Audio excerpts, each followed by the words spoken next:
بسم الله الرحمن الرحيم. الحمد لله رب العالمين، والصلاة والسلام على سيدنا محمد وعلى آله وصحبه أجمعين. خۆشەویستانم سەلام و ڕەحمەت و بەرەکەتی خۆی گەورەتان لێبێت و جارێکتر لە بەرنامەی شیرینچا لە کەناڵی ئاسمانی پەیام بە خزمەت ئێوەی بەڕێز و خۆشەویست گەیشتمەوە بۆ پێشکەشکردنی هەڵقەیەکی نوێ لە بەرنامەکەمان تەوفیقاتی خوایی و یارمەتی و کۆمەکیەکانی خوا بۆ هەموو کارێک، بۆ هەموو ئیشێک لە ژیانمانە. ئایمە دەرک بەو تەوفیقە خواییانەکەین کە لە هەموو چرکەیەکە هەزاران و بگرە زیاتریش لە یارمەتیەکانی خوا بە ئێماگات. سوپاسگوزارین بەرامبەر بەو هەموو تەوفیقە خوایی کە بۆ ئێمەی بەدیهێنێت، نیعمەتە زۆر و بێشمارەکانی کە لە ژمارە نایەن. ئەمەڵقە ئینشاءڵڵا تیشکێکە خەینە سەرم باسە گرنگە و بەڵکو و یادخستنەوەی بێ بۆ هەمومان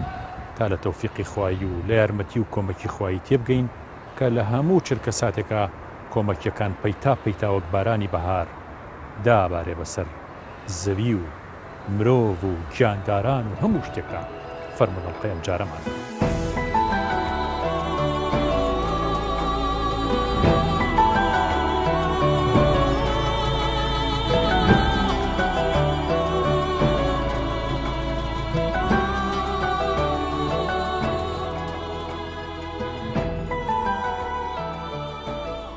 بسم الله الرحمن الرحيم. خواهي قورا أفرمي: هل أتى على الإنسان حين من الدهر لم يكن شيئا مذكورا. أفرمي ما ويك تيبري وبسر مروفكانا بسر آدمي زادا بقشتي لم يكن شيئا مذكورا، كشتيق نبوة باس بكرين، يعني بيشتر نبوة. خواهي قورا أم فرمايشتا أكادر باري بيغمر صلى الله عليه وسلم ما بس لويك پێم باسی پێش دروستبوونی ئادەمەکات کە پێشتر نەبووە تاوەکو باس بکرێ. جارە ئەفەرمێ: ئینا خەلەقنا الئینسان من نوطفة ئەمشاج. ئەفەرمێ ئێمە ئینسانەکانمان دروست کردووە لە دڵۆپە ئاوێکی تێکەڵ مەبەست لە تێکەڵ ئاوی نێر و مێ. جا ئەفەرمێ هەر لەو دڵۆپە ئاوە کە ئێمە دروستمان کردوون ئەمما خەلقوڵای کە ئیسەکێ لەم دنیادا هەیە لە ئەوڵ لە حەزەتی ئادەم و تاوەکو ئیسە و تا ئەکاتە ڕۆژی قیامەتیشکەوە خەڵک چین بە چینچینی ئەڕۆ و چینە زیادەکە. خۆی گەورە هەر بەو هۆکاری ئەو دڵۆپە ئاوانەوە دروستی کردووە کە چەندەها کەڵە پیا و چەندەها زاناوی بلیمەت و چەندەها فەقیر و چەندەها هەژار و چەندەها دەسڵاتدار و چەندەها بێدەسڵات هەر هەمووکە ئەگەڕێتەوە لەو دڵۆپە ئاوە خۆی گەورە دروستی کردوون. جا فەرمێ کە دروستمان کردوون نەبتەلیهی تاقی ئەەکەینەوە. خەڵکەکان تاقی ئەکاتەوە. خۆی گەورە بۆچی تاقیەکات؟ خۆی گەورە ئەزانێ لە ئەوڵیان و تا ئاخریان و لە نیەتیان و تا هەموو کردارەکانیان ئاگای لێت و ئەزانێ، بەڵام خۆ بەناو خۆیان تاقییان ئەکاتەوە. ئەفەرمێ تاقییان ئەەکەینەوە فەجەعەلناه سەمیعا بەصیرە. بەڵام تاقیکردنەوەکەیش خۆی گەورە لە عەداڵەتی خۆی وای دروست کردووە کەوا هەم بینا بن هەم بیسەر بن، یعنی بینایی داوە پێیان، چاوی داوە پێیان بۆی حەقی پێ بناسن و گوێیتەوە داوە پێیان بۆ ئەوەی حەقی پێ ببیسن. بەو شێوەیە تاقییان ئەکاتەوە. پاشان ئەمە پرسیاری لەوانەیە زیاتر ئەم ئاەتە وەڵامی پرسیارەکەی جەنابتی تیابێ: ئینا هەدەیناه سەبیلە ئیما شاکرا و ئیما کەفورا. خۆی گەورە فەرمێ ئێمە هیدایەتمان داون لەسەر ڕێگا، ئەیتر لەسەر ئەو ڕێگا چاکە بکەن هەر هیدایەتان نەدەین و خراپش بکەن هەر هیدایەتان نەدەین. بۆ نمونە کابرایەک مسڵمانی هەڵسی مزگەوتێک دروست بکە، خۆی گەورەی یارمەتی ئەدا. هەر کارێکی خێر بکە خۆی گەورەی یارمەتی ئەدا. و خوانەکەران بە پێچەوانەیشۆ بچێت کارێکی بێشەرعی بکە، یا هەر بچێ مزگەوتەکە بڕوخێنێ، یان بچێ فەساد بکە، یان بچێ شوێنێکی خراپکاری دروستکە، خوا دەستی ناگرێ مەڵێ دروستی مەکە، بۆیش یارمەتی ئەدا. کەوابوو لە ئێرانە مەسەلەکە ئەگەڕێتەوە بۆچی؟ بۆ ئەوەی کردار لە ئێمە هیدایەت لە خوا، کردارەکە لە ئینسانەکانە، بەڵام ئەسڵی هیدایەتدانەکە لەلایەنی خواوەیە. إن الله لا يخلق فاها وينسى. خوا لێرێک دەمێک دروست ناکات دوایی بیری بچێت، ڕسقی بۆ نەنێرێت. ئەو مناڵەی کە دایکی بەجێی هێڵاوە چۆ بۆ شوێنێ، بۆ بازار، بۆ ماڵێک، لە لەحزەیەکە دایکی ئەڵێت وا مەمکم هاتە خرۆشان و شیری تێهات، وا شیرەکە هاتە خوارەوە. یەکسەر ئەزانێ مناڵەکەی لە ماڵەوە برسیەتی. چونکە سەرخە و هاوار و ناڵە و داواکردنی مناڵەکە کە ئەگری خۆی پاڕانەوەیە پاڕانەوەی مناڵ یەکسەر گاتە لای خوا یەکسەر شیری دایکەکە خرۆشێت لەبەرەوە ئالە و بەراعەت و پاکی مناڵەوە سیر بکەین هەموو داواکاریەکانمان هەموو دوعاکانمان هەموو شتێکمان ئازانم خی گەورە خۆی فێرمانەکە چۆن بپاڕینەوە بۆ شتێک کە خۆی قوبوڵی کردووە ینی پێشەوەی ئێمە داوا بکەین پێش ئەوەی تەڵەب بکەین خی گەورە وەری گرتووە بۆ ئەمان خاتەنا ئەو دوعاە لەبەرەوە فەزلی خۆیەتی فەزلی زۆرە بە سەرمانەوە کاک شێخ زانای قسێکی زۆر جوانەکەڵێ ئەگەر ئێمە دوعا بکەین بڵین خوایە لە باتی بڵین خۆیان ڕسقمان بە ئەبێ بڵین خوایە یەقینی ڕسقمان بەرێ ینی خوایە ئەومان پێ ببەخشە کە یەقینمان هەبێت کە تۆ ڕستمانەیت چکە جارو ئینسان دڵنیانی یەقینم بەرێ کە هیدایەتمەیت ئەو یەقینە زۆر جوانە ئینسان هەیبێت تۆ نمونەیەکت هەیە لەسەرەوەکە ینی ئەو یەقینە لە ژیانی خۆتا بینی بێت بەڵێ والله الحەمدولله لەخوا بەزیابی ئەمە چونکە دیندارین و باوەڕمان بەخوای گەورە هەیەوە یەقینمان هەر بەوی شەیە لەم مەوزوعە من بەسەراتێکم هەیە جا پێشتر بەسەراتێک بۆ جەناو باس کرد لە ساڵی دەوری 2000ەکانە بۆ من بۆ باس نەکردێن بابەتە بەت ئێستا لە یادمە لە ڕابیتە بۆ من ئەو کاتە لە ڕابیتە ئەیتامم لا بۆ ئەیتامی قەرەداخ تەمان ئەو باری دارایمان زۆر خراپ بوو ئێمە سواز بەخوا ئەو خەڵکە خێرەوەمەنیش و ڕابیتە و دکتۆر عەلیکە کۆمەڵێک کۆمەکیانە نارد 4-5 دینار و 6 دیناری سویسریم پێ بووە کامبر بۆ ئەوی تامانە هەر لە سنووری قەراخەوە هەتا ڕۆیشتا کۆتایی قەراخ و دەربەنی خان ئیتر حاڵمان نەبوو پارە نەبوو هیچمان نەبوو پێش دەژن بۆ ئەچوون بەرەو سلێمانی بە پێ سارێشمان نەبوو ئیتر هیچیشم پێ نەبوو پارە ئەگەر بیرم بێت لە ئاچە 10 دینارم پێ بوو مناڵیشمان هەبوو دوو مناڵمان هەبوو ئیتر بەڕاستی زۆر بێتاقەت بووم ئەمەم بەخوا هەبوو کەوتم ئەچوون بۆ ناو شار شتێک هەرە کڕم بۆ ماڵەوە جژنە و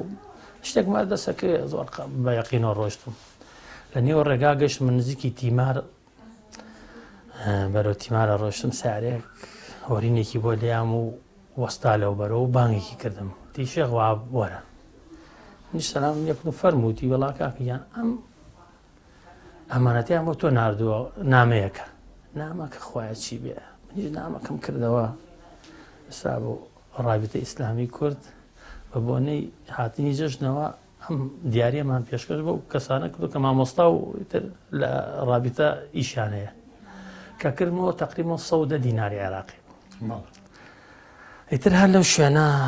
ڕوون کردە خوای گەورەتم خوای ئەگیان ئینەکانی تۆ یەک بە 10 و یەک بە 700 من دەم پێوە 100 بۆ یەناو بەڕاستی وەزعێکی زۆر خۆش بوو بە ئەمەلێکەوە ڕۆشتم بۆ ناو شار کۆمەڵشتم کڕی بۆ ماڵەوە هاتمەوە ئەم وەزام گێڕایەوە ئیتر بەڕاستی ئەو کاتە ئەزانی کە خوای گەورە چەندێک ئاگای لە عەبدەکانێتی چەندێ ئاگای لە دڵیانە چەندێ ئاگای لەوەیە کە تۆ هانای بۆ ئەبەی یعنی کە ئەزانی یەقین هەیە وەڵام پێهاتە وەڵامی ئەمە لە شوێنە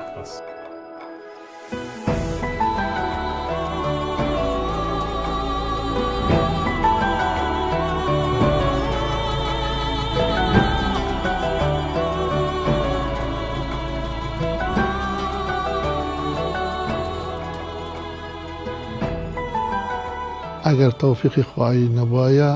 من قەت خۆشم بە ئەهلی ئەوە نازانی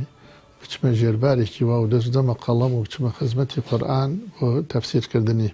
ئەوە یەکەم تەوفیقی خوایی بووە چونکە من پێشتر لە زمانی گەنجیمە باوەڕ بکە کاغەزێک من نووسی بە ناڕەحەتم نووسی یعنی ئەوەنە ناڕەحەت بوو لای بەڵام خوای گەورە تەوفیقەکەی بە شێوەیە دام جاری وا بۆ بەیانی هەڵساوم بۆ نوێشتانی وەڕۆ لویا بوو وەنی وەڕۆ بە پەلەپەل نانێکم خواردووە تا ئیوارە لویا بووم نوێژەکانم کردووە و حەزشم نەکردووە یەک میوانمان بێ یەک کەسێک بێ لەو کاتا و لە هەمان کاتا جاری وە زۆربەی جارەکانیش تا 12 و 1 و 2 شەویش من هەر نووسیومە بەڵام ئەمە تەوفیقی خوایی بووە تەفسیری نور بە قورئان پیرۆست بەڵێ ئەمە تەوفیقی خوایی بووە و ئەم جارە تەوفیقەکە من لە چیا بەدیمە کرد حتا وەڵڵی چەند جار خەیاڵی ئەوەمە کردم و لەوانەیە من دەنک خێرم نەگا بۆ لە ناو جەوێکی ئەمە نەخۆشا بووم ئەمە ناو سەفایە کابووم ئەنە وام بۆ دروست بوو ئەموو لەوانەیە من ئەهەر ئەمە بێ من باوەڕ ناکەم خێرم دەستکرد ئەرە ئەمە ینی حەزم نەئەکرد لەو هینە دەرچم لەو جەوە دەرچم بە هیچ شێوەیە حتا لە ناو لە خزمەتیا بووم ئەرە وەڵا کاکە مامەسا شێخ فاتحیان ئەوە 100% تەوفیقی خوایی بوو ئەینا من نەخۆم بە ئەهلی ئەوە ئەزانێ نە ئەو توانایشە بوو بەڵام پشتم بەست بەخوای گەورەوە لە ماوەی 3 ساڵ و 3 مانگ و تقریبا 20 ڕۆژە خوای گەورە هیدایەتی دام ئەو تەفسیرم نووسی هەر باسی مامۆستا مەلا کەریمی بیارە بکە بە ئەندازەی عەمری چەند ساڵەوە زانم ئەوەنەی کتێب نووسی و ئاخرەوە زۆر سەیرە ئەمجارە ئەم پیاوە بەڕێزە من لە خزمەتیا بووم چەند جارێ لە خزمەتیا بووم بە قەڵەمێک بە ئوچەی نووسی پێمانەوت ئوچ مەرەکەبەکەی دانا و ئەیکردە ناو مەرەکەبەکەی هەور لە کاغزەکەش ئەنووسن نازانم لەم دوایە تەتەوری کرد بێشتی تر و ئەمانە بەڵام سەردەمانێکی زوو هەر ئاوای نووسی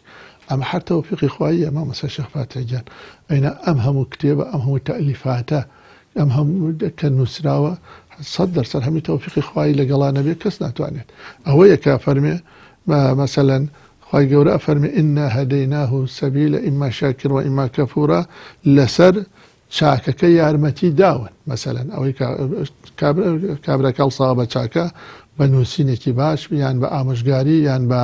هەر شتێک کردەوەیکی باش خوای گەورە هیدایەتی داون لەو بارانەوە زۆر جا من بیر لەوە کەمەوە جەنای مامۆستا شێخ فاتح سا ئەو زانە قەدیمانە سەیرەکەی چون لە میسر خوێندیانە لە سعودی خوێندیانە لە کۆرە ئەردەن خوێندیانە لە ئێران خوێندیانە لە ئەم وڵاتە عەرەبیانە گشتی گەڕاون ئەم وەسائلەی کە ئیسا هەیە ئەوشە نەبووە زۆربەی بە پێ ڕۆیشتوون من هەر سەرم سوڕماوە لەوە ئەوەش هەر ئەگەر تەوفیقی خوایی نەبێ وەڵای ئەوە ناکرێت ئیسا سەیرەکە لەگەڵ بوونی ئەم هەموو وەسائلە ئیسا کە هەیە مەسەلەن توانی سەسواری بە 2 سەعات بچتە کام وڵاتی تۆ گەرەکتە برسێتی و تینێتی و ترس و ناڕەحەتی و ئەمانە وەڵا هەمی تەوفیقی خوایی بووە ئەیناوەکو ئەوەی من 100% مەسەلەی سەر تۆ ژیانەکانیشیانە خوێن تو هەر سەرسەڕەمێنێ سەرێکی کەوەکو مەولانە خالید مەسەلەن ئەو هەموو چووەتە هەندستان و هاتووەتە ئێرانە و ئەم هەموو تەئلیفەی بووە و 12,000 هەر خەلیفەی بووە ئەمانە لەسەر دەستی ئەوە تەریقەتیان وەرگرتووە و هەر هەیەکی لە وڵاتێک بوون بە چرایە بە هەزاران مسلمان لەبەر تشکی ڕۆناکیانە حەسانەتەوە ئەمانە هەمی تەوفیقی خواییە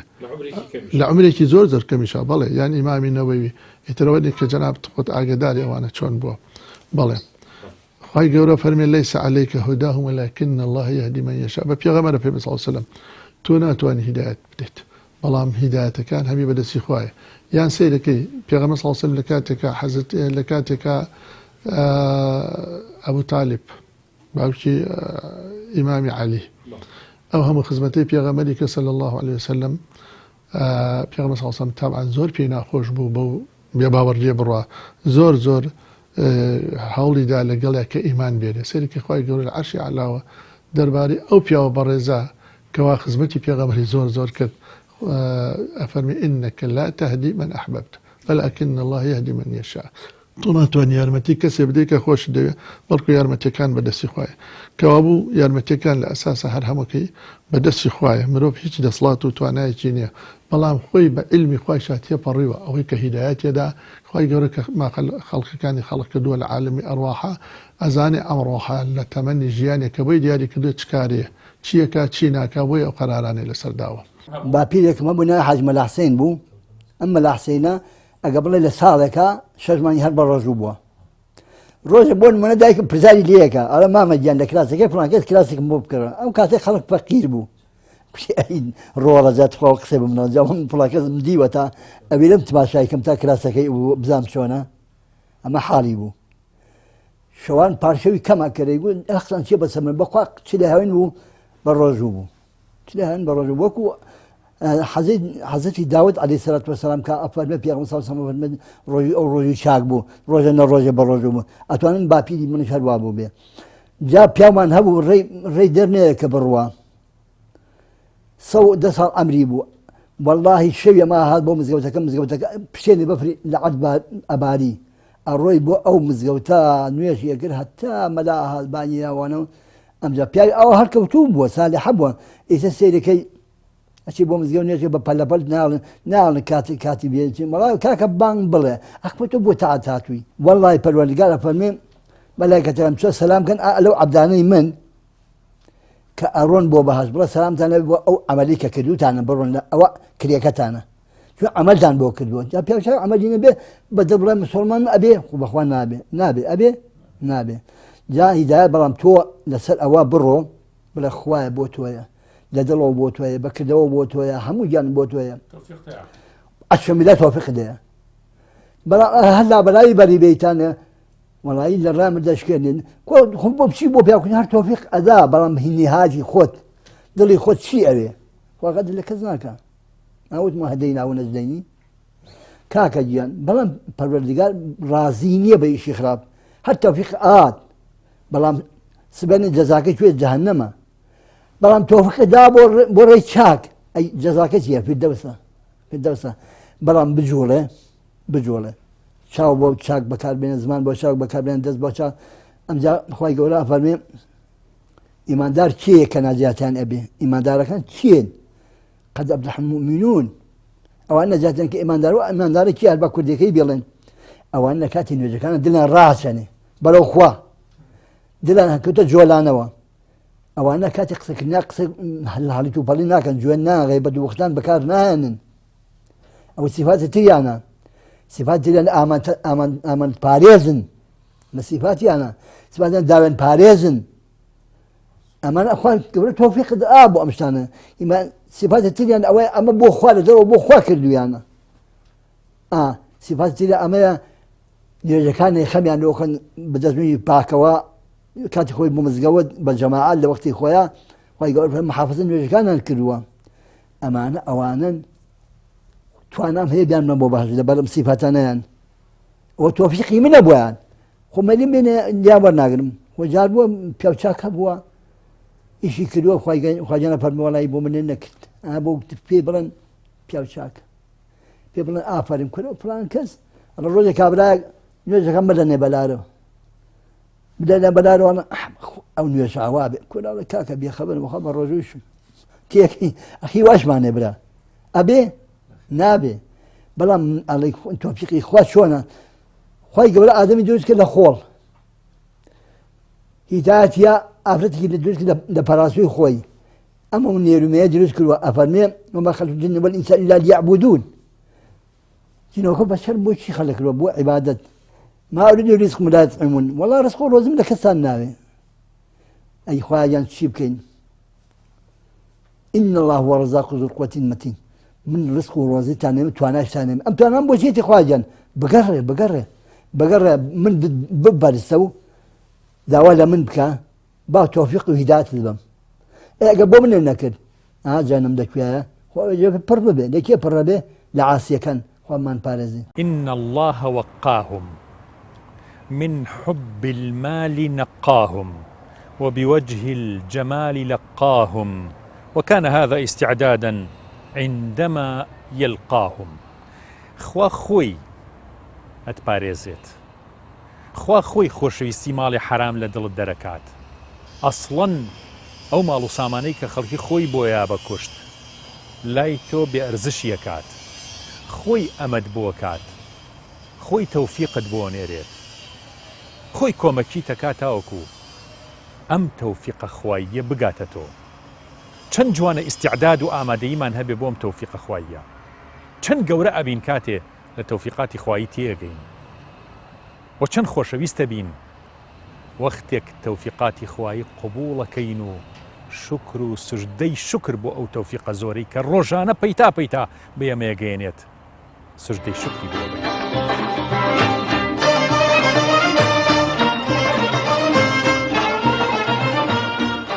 جلال وسلام عثمان ورحمة بي يكيك ولو كلا بياوانا لو على زانا قورانا كهند يشتيبو براسي جاكي باسا جاكي نوسينا جاكي اويا بونمونا وقتي كواتا الشفيان هاد بو ايران ايما وقت اللي بيبين اوان لا اوردقابون لشويني شنو زوزو نارحتو اوانا عبون ايماش وقت تقريبا كليبين شيان يكمانو لو سردمدا شون بخز من ماما سلام الله عثمان بدون قربان تولى وزير أبخي ومودار بردونا راحتي وبفرو لنا بفرابون أما زور ناخوشة وحول أديني ما بتبين بو شويني كي باش بو شاركان بو السنة بو أمانة دسي كده قديان بتي والله تايك شو يعيش لي رابي من أبي لي رابم تسير أو تسير موقفك وتوي وتشي ألين إخوي قولنا فرمي وما أرسلناك إلا رحمة للعالمين تيم ديني إما رحمة بوسر هموكس أخوي قول بوسر هموكس يناردون نكتنا بوسر إيمان دارو تشي أمانة أمام لقى أمانة بمراسي أو جاقي سرسامة أو يعني أو بيركنوية أو عقيدة باكا جاقي باسة مثلا بسرهاتك لكتابي الكبائر الزهابدة نسرا وبسراتي سرصر هنا اگر حزك وشتان بباسكم على زمان يقبوا قاتو قرية كاتب سر ولاته مثلا قاتو قري بريتي ولا أوا سيما خمان جراني من بيني بلام هر جراني من بيني رزق روزي زور بو بلام جران بو فقير بينه كرا بلام أو زمانه هم نبو هم دسنك وهم فقيرش كوت وهم تعاون شات سرا عليك هات سرا خلق كي بزوري إبادة كد هيك نما الله ابن مالك جوربو بس لمن وكل شهر سليمانية ابن مالك الناوداري جوربو حتشي نما مالو ثروتي نما تنها أو كدرشو جنيكو دوكت درشو جنيك درشو لقل دوكت كيا عليك درشون امجارة لولاتي خويانا لريانا الله هداوي خير بكن لخلق أمانة الله جنك كشكاني هلقتو روج مثلا برين بو شاركي تروتي باوشين لشاركي تري من أناسن أقداو يارمتش لخلقين آسايا الله تشون الشارك لشاركا فرسيانيان كلها بيايا كل خلق كاسي وتان كاك خير خوازي اشتلم شعرات كحيا يا مبشين بولاي الله ناي بياي كان بيوتان فلان كاس بياي زور مسلمانه واهل خير شبشن بولاي الله كتشون بولاي سلام يعني لكلو دعاء سلام أي جابي دانا وفرمي بوشي هاتون والله يمال لو شوني خبانا بنام عليكي ناو دار بينو بنام عليكي دولة من بينو ده صلاة من زور بو بلا ميسا حيش من نما وتعاون هاتو حتى كسمانية كشتية أنا منو نكسم در شونش نكوتي تو شوكو بداية بشكو فنا من ده هتا خواهي قرر در يكمال يكاتو عليك كابراوتي باشي وشايتان هيا مقصانا كان علي اوانش دسيان كد بقريانو قرانو تي شايتي چينا والله شايتي كمانية علي بقريانو ناراحتي قرانو كقرانو هل بقى قرانا لنا وشاركا بدواي خير خوازي كا قران علي بياوك وتي كاكا يكي كتير هيا بس او مسيحية مسلمانية بلا امزور خير خوازة بچن بلاي او علي چون بلاي بياو مسيحية كا چون بلاي او حالي خواني قرانو تي يمش تو أهل إيماني تو إيماني إمج مسلمانين تو باورد بكتب يكيا بس بلينوكو إنجيل بلام إمج باور من به همو بيغمران هيا في اليمن كو خير تجيا يم الدعمة من هاتين رومان كرت تو على أول شو تي بسر شاو تو خوشكي من يمانش خوش كزاي منن عليه هو ديكي بترتيب كردنو حتشي ذخيرو خارني باش بداي بيا بوي دابين كردن له ودكاو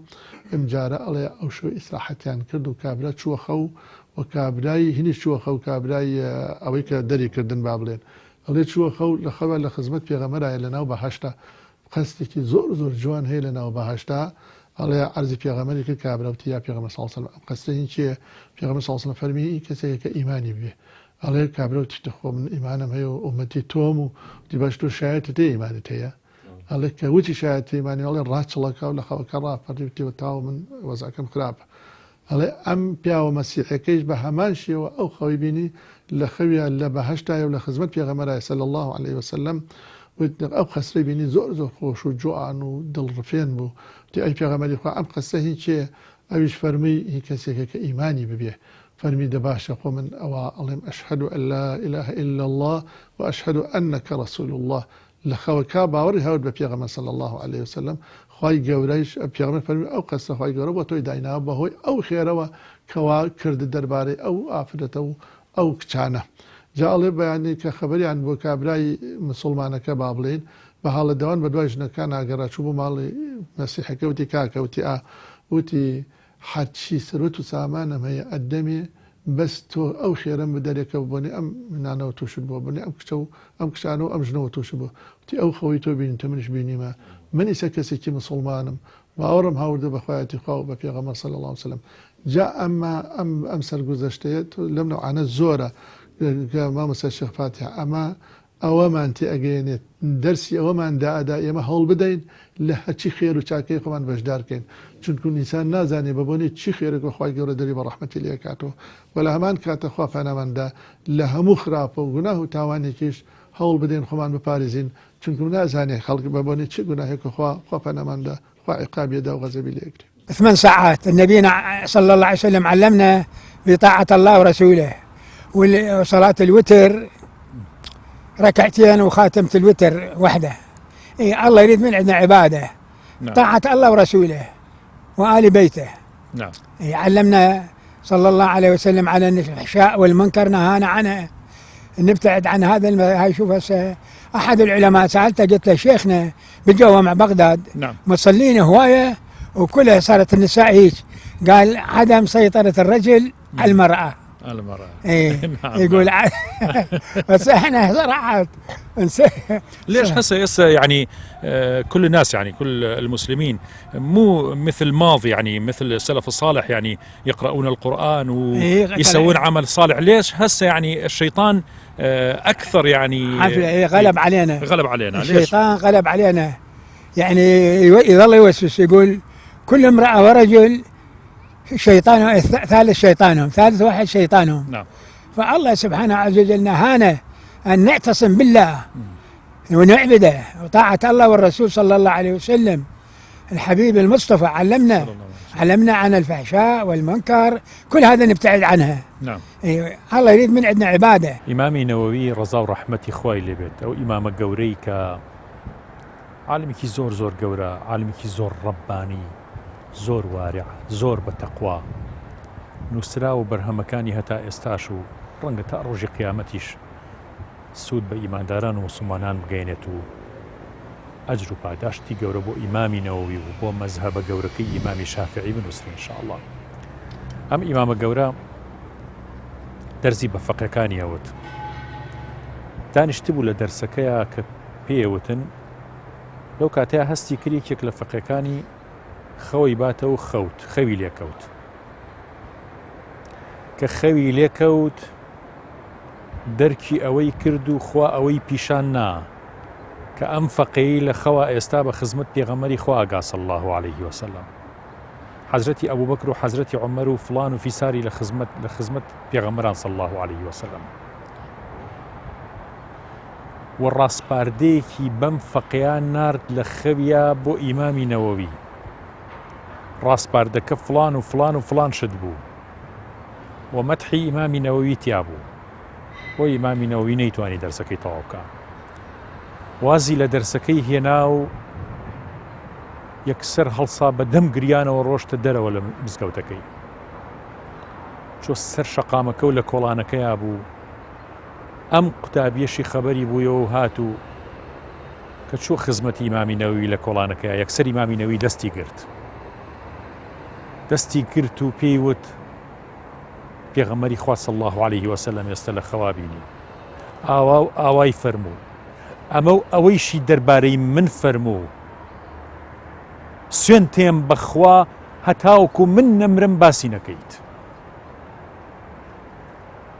لەبەرەوە خۆشەویستان ئەو پیاوە گەورانە دائیمەن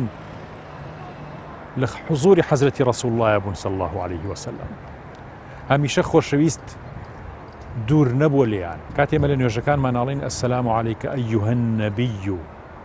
ئەیوهە النەبیو، ئەی پێغەمبەری خوا صلی الله عليه وسلم. وەختێک کە ئێمە سڵاواتەیەین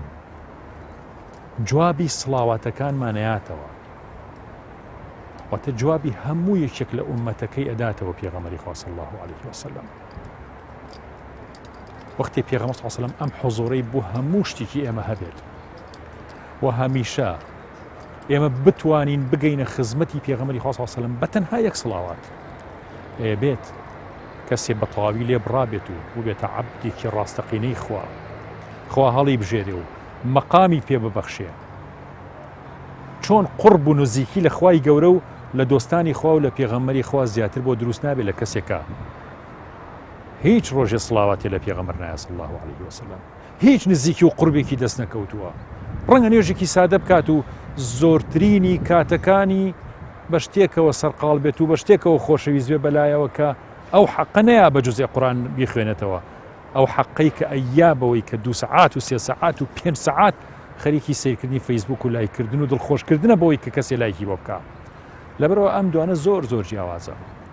لەبەرەوە سەیر نییە کە کەسێک بەم جۆرە بێت و لە ئیمامی نەوەوی تێنەگات چۆن بە خزمەتی پێغەمبەر صلی الله علیه و سلم، چۆن وەڵامی سڵاواتەکان هاتەوە،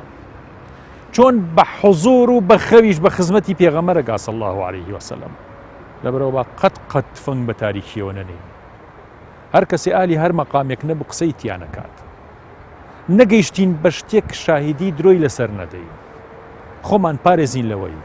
دۆستان و خۆشەویستانی خوا نەتۆرێنین ئەو کاتە پێغەمبەری خوا صلی الله عليه وسلم عاجزەکەین و خوای گەورەش دڵی پێغەمبەرەکەی ناڕەنجێنێ بۆ کەسێک کە گوناهبار و تاوانبار بێت.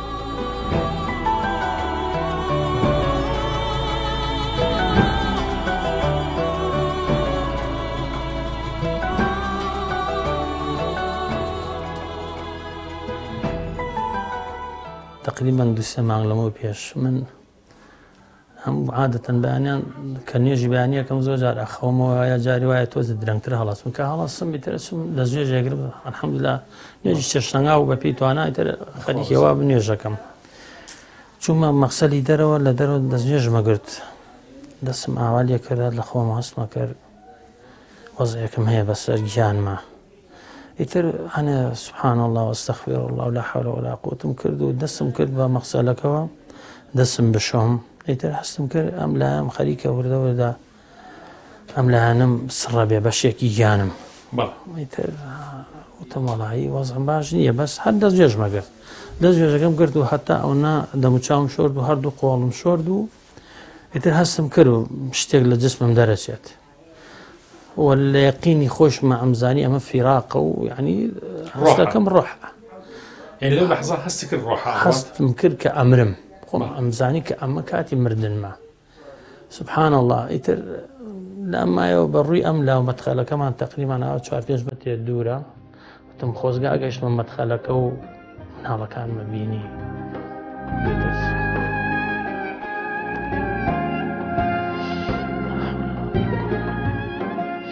قلتم اشكم ان شاء الله فرياكەوم بتوانم هیچ لە دەرگای مەدخەلەکە بچمە ژوور و مناڵەکان ببینم بانگ یەکێکیان کەم چونکە ئەزانم ئەمە ئاخر جارمەیان بینم وەڵای تر کە دەرگاکەم کردەوە ئاوا سەیرەکەم کرد خێزانم بوو بانگێکم کرد ئەمزانی وردەوە لە قاچم لە ئیشەکەوێ والله جسم هەست کرد سار دەبێتەوە هەستەکم هێزێک شتێک لە لەشم دەرەچێ هێشتا دەرنەچوو بەڵێ بس سيري عسمان ما كرد زوري سيري عسمان ما كرد أقرام تشاو ما جرى بداش تيكابو والله تلقيش ما دخلك وتما زامنا قام سر أو فرشة بس ما باني كان كم كبانكم كردن كرة كمان أوديو جورا كتر خوتبو خزان لما خسلك وبرامبر مولنا هو هارون وتم عاشتي ترك لايك وتشي وتم ورا أمرم ترك أو موت وكوتم كوتم ئیتر هەستمە کرد گیانم ساردە و شتێک سپی لە لەشم دەرئەچی ئەوە ئەم بینی ئەڕۆم بەس ئەم زانی ئەمرم و ئایتر من ئەو کاتێک کە لە حەزاتی ئەو خۆتی بینی من ئەوە بوو ئەوە لە دەست لە گیانم دەرەچوو شتێک هەڵا کشال لە من دەرەچوو ئەو بۆ چاوە ئەم بینی هەستیشمە کرد وەکو نازانم وەکو تەرزیەکی سپی وەکو یعنی تارمایەکی شتێکی سپی کە زانی مێنا خێزان ئاوا دەستی گرتم منیشتم ئەڵا ئەمرم هەروامەوت ئەمرم هەر شایەتمان مێنا لەگەڵ ئەو کاتانە بەڵام سبحان الله دوای دەقەیەکی نەبرد قاچم ڕاکێشاوە قاچم تۆزە ڕاکێشاو ئەوە گرتمیان ئاوار وتم مناڵەکانیش خەبەریان نەبەوە سبحان الله ئەو شتە هاتەوە ناو گیانمەوە بەڵێ تقریبا هەستمەکە خەریک لە سەقفەکە دەرەچوو يعني أمزاني كاتي مردن وفراق مخوم هستم بواكرت وانا كجشت وناوم وهستم كرت أم قاسم هوكو شون ميلورو أو كات هستم كرت كرمي بيتي سبحان الله خواي جورا زليك ميرباني ليان لو كاتا وخشينا والحمد لله بو بدرس وانا بوما هداية بدستو نية تو هداية دراوي لنيوان شاكو خرافاتو مخير كراوي هدایت بەدەستی خوایە هەرچەندە تۆ زانابی بێویستی خوا هیچ ناکرێ با زۆریش بە توانابی توانا و زانا دەوری نییە گەر خوددا ویستی نەبێ هێز و ژیری بەدەست ئەو بیدا بەکێ ئەبێ کەس ناتوانێ مەنعی بکە با ئەو کەسە هەرچی بێ مەیلی خۆی چۆن بوو لەسەری دەبێ هەروە بەدی بێ ئەو هەر کەسێکی پێگەیان پێی فەرموو ببە ئەبێ هەموو دنیا هاوار بکە بۆ ئەوەی کە ئەو نەبێ گەر هەموو دنیا پێکەوە گشتیان بۆ نەبوون جەم بێ مادام ویستی خوای لەسەر بوو بێگومان بە کە ئەبێ ئێمە کە ئەڵێن هیدایەت مرۆڤ هیدایەت دراوە لە پاش هیدایەتدانەکەی دوو ڕێگەی بۆ دانراوە چاک و خراپی ئەو ڕێگا لە قورئانە باس کراوە زۆر لە قازانج و زەرەریان هەر لە دنیادا بینراوە خەڵکیش ئازادە لە دنیا خۆیان لێ سەرپشت کراوە هەرچی لە دنیا بچێنن ئەوەیان بۆ دانراوە ڕێگاکانیش بۆ کوێ ئەچن هەموویان بۆ باس کراوە تۆ خۆ جار نەکەی تۆ لێیان بڵێ بە من نەوتراوە منیش وەک یاد خستنەوەیە نووسیمە لە سەرەتاوە ئەم هەویرە ئاو زۆر ئەبا بەشی زۆری نەنووسراوە عەقڵی خۆتی لێ بخە کار بۆ ئەو بەشەی کەوا ماوە بزانە هەستی پێ ئەەکەی کە ئەم قسانە تەواوە